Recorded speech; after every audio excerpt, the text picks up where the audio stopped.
Republikens presidents uppgifter är att förena nationens folk, inte att dela det.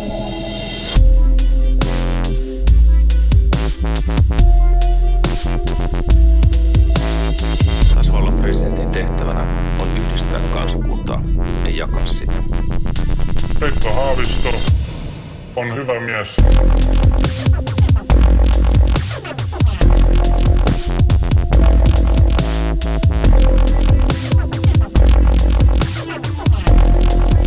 Pekka Haavisto, moraalisesti korkean tason ihminen.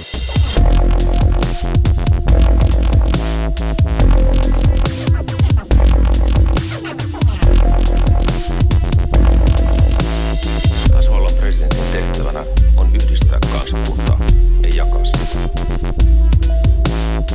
Kun teemme töitä yhdessä, Suomi on parempi maa myös lapsille ja lastenlapsille. Pekka Haavisto on hyvä mies.